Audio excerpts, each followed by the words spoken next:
oyo gwe bayita Bad Bobi Wine bamunonyeze uwe naye ng'ali mu kuba atambula traffic poliisi enoonya amagye gali ku kkubo ganoonya giyimiriza buli motoka yenna wuuyo ali bwayise bwayise maama nyo kati ewe munoonyayo omusajja abalaga nti tali wuwe mwageze ne muba buli kimu ne bannanga ebyokwerinda ba Uganda mutuswaza ne muba buli document nesere ne muzipa ne mupakira engatto ne mupakira stocking ne mutazeeraga n'ebikiiko ebikopo byonna gavumenti yaffe bwayise uyo omusajja ali bwayise atambula abalaga nti ye Bad Bobi Wine omusajja agenda kufuga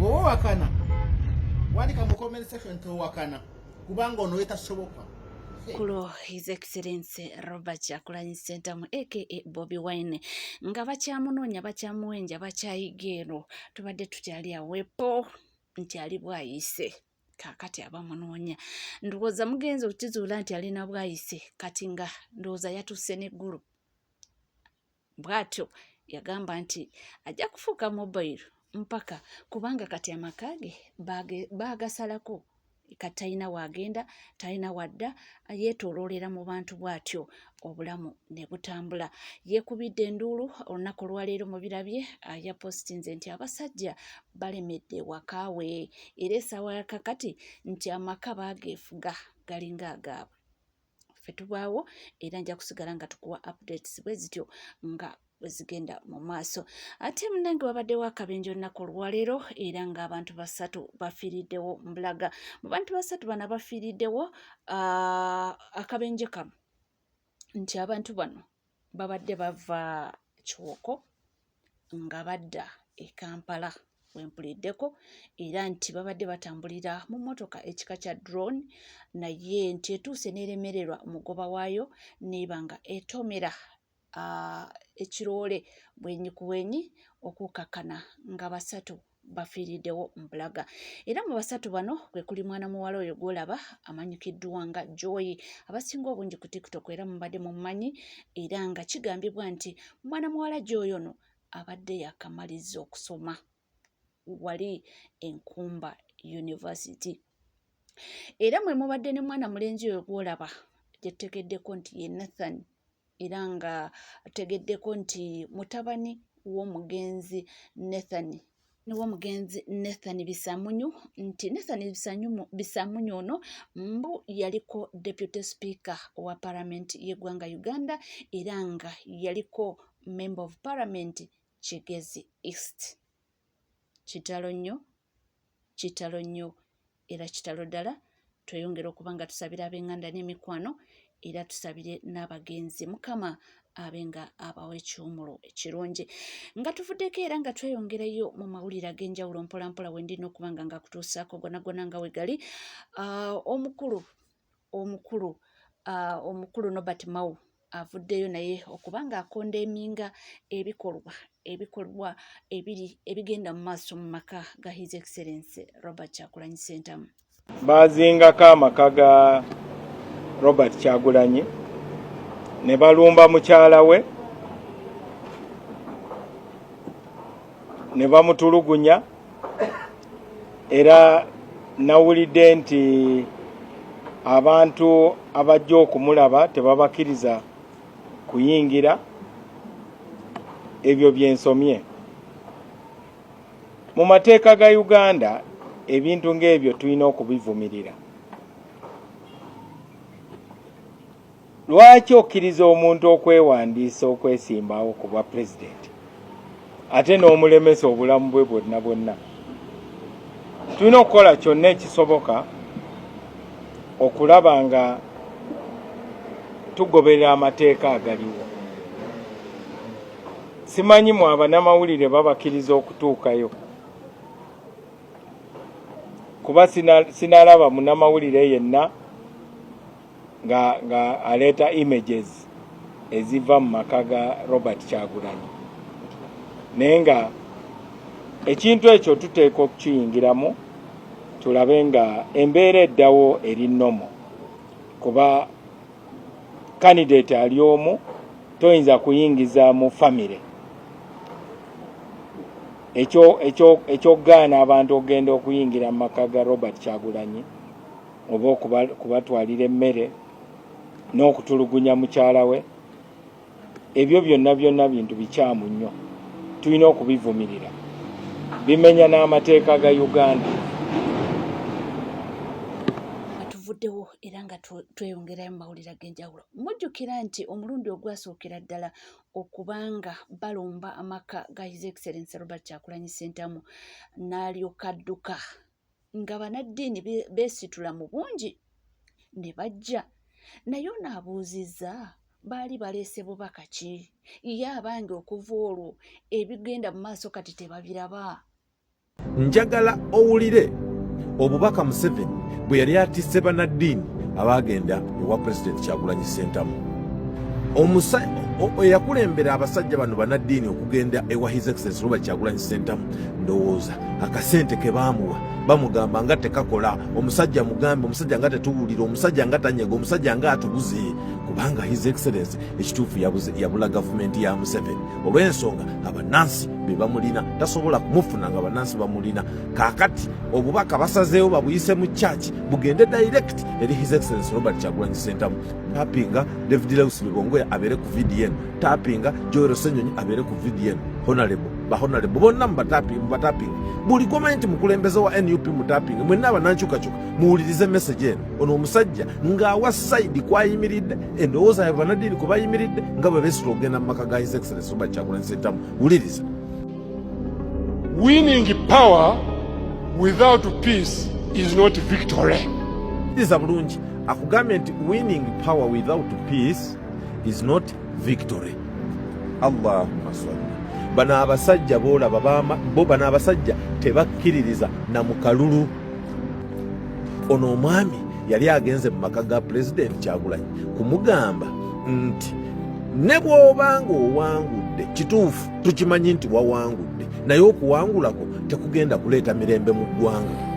Bano abasiru be bano abakkiririza mugamba nti wetugamba nti ensi esaana okubeera n'okukyusa obuyinza mu mirembe, bano bagamba nti okukyusa obuyinza mu mirembe kuba kuyiwa musaayi. Mmwe temusobola kumanya zino codes, bino bye byali bimututte, kino kye kimu ku kyo. Wuliriza owulire onnyonnyoke. It is measured not by who wins an election. It is measured by who can unite the people, who can unite the people afterwards, who can bring all people together after this is done. One who can bring people together is the true leader. One who is dividing is not a true leader. A true leader is able to accommodate everybody, even your opponents. Omuwulidde akugambye it is measured not who win elections but a leader who can unite the people, who can bring people together. Manya makulu gaako. Akugambye nti tekirina nawe kiri nti kikolebwa nti emirembe oba okugatta abantu nti obwo obusobozi buli ku muntu awangudde kalulu. Simanyi oba ono omusajja ategeera bulungi. Ono omusajja akugamba nti Robert Kyagulanyi Ssentamu newankubadde wawangula akalulu, okitegeera, naye tosobola kugatta bantu. Omuntu yekka alina obusobozi obugatta bannayuganda abantu ye Museveni. Ono omusajja kyali mu kugamba Kyagulanyi Ssentamu talina busobozi bugatta bannayuganda. Taata tuzze wooli mu makaago, tolina busobozi bugatta bannayuganda. Okuwangula kugenda kuleeta ensasagge, abantu bagenda kweyawulayawula. Omuntu yekka asobola otugatta kano akalulu nga bwe kali tukatwale nti kawedde, naye Museveni yokka olw'okubanga alina emmundu, alina obuyinza, takkiriza mubbi mutemu, yasobola okutukuuma nga tuli ffenna bannayuganda. Ono Archbishop mutuufu akugamba nti anenya Robert Kyagulanyi nti yayawulayawula abantu bampuuga baani abo gurupu. Akugeza kugamba nti Museveni yasobola okugatta bampuuga bamukaaku ne Kyagulanyi bonna mubakolere wamu. Mwoyo ye mukulembeze omulungi, ayita bano bampuuga mujje gyendi mbakozese, mujje akwata sente n'agulirira abanuupu, mujje mwoyo ye true leader. akwata sente y'omuwi w'omusolo n'agulirira abamuwakanya okumwegattako nga tebamwegattako kubanga baagala naye nga bamwegattako olw'embeera mu abayisa obwavu na sente. Kati wuuyo mwawulidde sente z'ataddewo ng'ayagala balayire n'ateekawo sente empitirivu ennyo bumemba wa palamenti afune milioni 3.5 nga si ya buloolo. Ono omusajja alina kansembyeyo mukawulidde nti oyo ayawulayawula omukulembeze yekasobola n'okuleeta abo batakkanya nabo mu ndowooza be bannabyabufuzi. Kyagulanyi Ssentamu be yakwata nga bali bangusi n'abagamba mufulume. Ono omwami yali yeetisse obubaka ogenda ogamba Kyagulanyi addemu atuule ne bano abali b'enguzi ababbi bakwatagane balyoke bamukkirize ekibiina kye kibeerewo ng'akolagana ne gana agabbi agali gwengwe bano abalya mu lulime ne mu luzise. Ono omwami bubaka bwe yali atwalidde pulezidenti waffe bino byagambwa alina okubakomyawo bonna ayogere ne bano asonyiwe n'abo beyenenyana akkirize enkwe ezenge abali b'enkwe mu kibiina kye. Ono omusajja buno bubaka bwe baali beetisse. Wuliriza bulungi ne bino. Now this is done. What can you contribute to the development of our church? What can you contribute to the development of our nation? That is a true leader. Now I want to invite those who won as members of parliament, even at presidential level. Bring everybody on board. Let there be national dialogue. Kakati wano wewali ekinyusi. Eno video wano wewali ekinyusi. Bubaka ki mubadde muwulira propaganda nga waliwo abagenda ku ma TV nga omuntu omu wa opposition ava engulu eyo bamuyita Odongooto yaleetako kino ekintu yakireeta ku TV ng'awoza Kyagulanyi mumunoonye bwe mumala okumunoonya ajja atuule twagala dialogue ateese ne Museveni. Omusajja wuuno Munaddiini Archbishop Mulamba akugambye owulidde bulungi ebigambo bye akugambye now this is done. Akalulu kaawedde. Kati abuuza Kyagulanyi gwe babba atali mu buyinza mbu now what can you contribute to the church of Uganda? Ekyo ekibuuzo muwulira wakyakibuuza. Mujjukira ebbaasa ze babawa Museveni sente z'abawa abawa enguzi abaliisa abagulira amamotoka abawa buli kimu kikyasobola okukola. Mbu what can you contribute to the nation? Can you imagine? Ebyo ng'agenze mu maka ga pulezidenti kubimugamba tolina oli mwavu oli mukopi kiki ogenda okwongerako ku ggwanga lyaffe kiki tolina muntu tolina buyinza ogenda kwongerako ki kyaki ogenda kutuwa ki olina mmeka gwogenda kutuwa sente mmeka. Uno omwami bye byali bimutute mu maka g'omusajja. What can you contribute to the church? Kiki ky'osobola okubawa? Mulowooza pulezidenti bw'afuuka omukulembeze Kyagulanyi yawangula entebe ye bwe bamutuuza mu ntebe ye waliwo kyatasobola kuddukanya abisindikira Robert Kyagulanyi Ssentamu pulezidenti waffe. Ono omwami buno obubaka gwabusindikidde amugamba gwe ssebo Robert Kyagulanyi Ssentamu tukunoonyeza otubuze twagala legitimacy ku gavumenti yaffe kwata ba MP bo abo boolina abatono be twakuwadde nga abasinga obungi twababbye twabaggyeko twabamye obuwanguzi nga tukimanyi ne tukuwa bo MP bo kwata ba MP bo baleete balayire mutule ne Museveni mukanye muteese mufwenna oba bakuwayo ekifo bakuweeyo ekifo gavumenti etambule. Ono omusajja bwe bubaka bwasindikira His Excellency Robert Kyagulanyi Ssentamu gwe ssebo Archbishop President Kyagulanyi Ssentamu pulezidenti wa Uganda yawangula akalulu ayagala ntebe ye tewali dialogue tagenda kuteesa nammwe tateesa na mpingu ku mukono tateesa za musaayi akalulu yakawangula alaali mukirize muwe obuyinza ssebo. Obubaka bwo tubuwulidde bw'osindikira pulezidenti taginga buli mukulembeze taginga buli mwana wankyukakyuka mutambuze vidiyo eno etuuke ku muntu wa wansi bano abantu bwe batyo babasiruwaza yeefuula awulira enjiri abadde asindika bubaka eri pulezidenti bino bye bali batute mu maka ge. Let us talk to each other. Let us bring everybody together. Let us reconcile with one another. Let us forgive one another. Let us forget the past. No, don't stay in the past. Even when you have lost, don't be in the past. Keep going. Keep going. The best is yet ahead. God is doing a new thing. God is here for Uganda. Uganda, the best country for God and my country. Ono omwami alina ejjoogo agamba His Excellency mbu let us reconcile. Bw'amugamba let us forget the past ayagala twerabira omusaayi Museveni gwayi abaana abato batidde mu campaign. Twerabira abantu abali mu makomera. Twerabira abaana abafudde okuviira ddala ku Kibalama yonna gye tuvudde. Twerabira omusaayi ogugwa abaana Museveni gwayiye. Museveni ono yayiwa abantu baffe. Yayiwa omusaayi gw'abantu baffe nga ajja mu buyinza. Azatta abantu paka olwaleero. Ono omwami atugamba mbu tugende ku reconcile. Mbu twerabire byonna bye tuyiseemu ne mu campaign. Museveni effujjo lyonna lyatukoze mbu tulyerabire tutuule tutambuze gavumenti egende mu maaso. Tambuza vidiyo eno etuuke ku buli munnansi. Bategeere nti zino nkweze nga bano abasajja baatunda ensi yaffe. Luno olutalo luli wakati wa Munnayuganda n'abaawamba ensi yaffe. Abakulembeze baatulyamu olukwe. Munnayuganda tosuubira mukulembeze n'omu kukununula. Olina kwenunula wekka. Mulina kwesitula tubanje obuwanguzi bwaffe. Museveni tasobola kugenda na buwanguzi bwaffe nga ne bano bajja batusulalako bwe bati. Katuvuddewo era nga tweyongerayo mu mawulire ag'enjawulo. Ono avuddeyo n'ategeeza nti ono ye mukulu Honorable Joel Ssenyonyi era nga ye leader of opposition mu parliament. Avuddeyo n'ategeeza nti gavumenti egezaako okuba nga yeebalama abantu abattibwa mu maka ga Honorable Muwanga Kivumbi.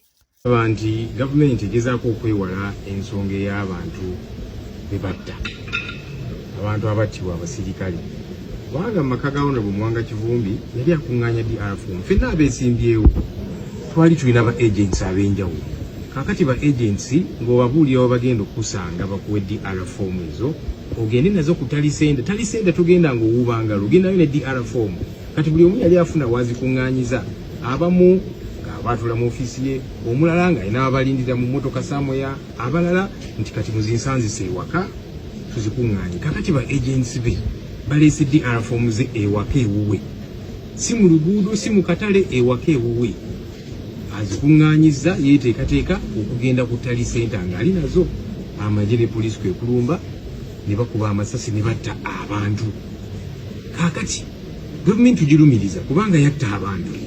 Kati yo egezaawo kwewala nsonga eyo. Kyovudde olaba nga bwe mubulidde nti ne mu statement yali ayagala byogerebweku nti abantu bano abattibwa tebaagala kuboogerako. Naye ate kaakati bano ba victim baga nti kaakati yemmwe batujju. Honorable Muwanga Kivumbi ne ba agents be ba agent abaali baleese DRFOM n'ono gwe baali bazireetedde nga babasanze waka, kati bagamba nti yemmwe batujju. Ensonga eno tugenda givaako, twagala gavumenti enoonyereze. Kale egambe nti Honorable Muwanga Kivumbi ye yagamba abasirikale nti kakati mujje mukwate mulundi mukube bano abantu. Naye ne bwe kibanga kiri bwe kityo, bano bennyini abaakola ekikolwa ekyo bo bagenda kuvunaanibwa ddi, ensonga eyo egenda kunoonyerezebwako ddi. So ensonga eyo tugenda givaako, bajja kwebuzaabuza bakole bwe bati ne bwe bati nga baagala tugiveeko nti kakati bano be batujju n'ebirala. Abatujju tubamanyi, abatta abantu bamanyikiddwa. Ensonga eyo twagala enoonyerezebweko. Ekyokugezaako kati okubifuula nti kakati bano balina obuzibu, tekigenda kukkirizibwa. Ensonga za Honorable Muwanga Kivumbi. Jjukira olunaku olwaleero aleeteddwa wali mu kkooti era mulabye tulabye Secretary General ne tulaba nga bwe bali nga bw'obalabye bonna bwe batyo mu katambi babaddeyo obuterevu mu kkooti wali okulaba nga bwe bitambula era munnaabwe engeri gye bali kubanga bamuyisaamu. Yawangula ne bamubba. Tebaakoma kumubba ate ebyatuukamu mu maka ge mwena mwabiwulira era mwabiraba nga babiraga mu mawulire. Naye nti okusinziira ku biriwo agambye nti gavumenti eringa eyagala kubanga teyagala kutwala responsibility eyo, nti ekyatuukawo abantu baabwe be bakikola bagezaako kukyebalama. Oba oliyawo kyekimu ku ebyo oba ebyavaako kubanga ate musajja wattu bamukwata kati abonaabonera emabega w'emitayimbwa. Mpolampola bingi nnyo ebigenda mu maaso era bye tugenda okuba nga tukutuusaako. Atusabire Omunnayuganda munnaffe Jock Becky mwamanya oba era muzze nga muwulira ebyamutuukako e Syria. Birungi si birungi yadde n'akamu. Naye mbadde mpita ayita nendaba nga kyeyo waate nga bagezezzaako okubaako bye batuukako nti bagezeeko okwasaganya balabe oba oliyawo kisoboka okutaasa obulamu bw'Omunnayuganda ono. Eddoboozi abeeyongedde okuba nga ate abantu ab'enjawulo bateekayo eddoboozi. Tomanya eyo gyali talina waluganda talina ki, aliwo yekka ne Katonda. So mweyongera okubanga mumusabira Mukama ataase akomewo e Uganda. Wali ku NCK TV teweerabira kubanga osubscribinga, ringinga that notification bell, sharinga, likinga, ebisigadde tukomo nabyo tofaawo.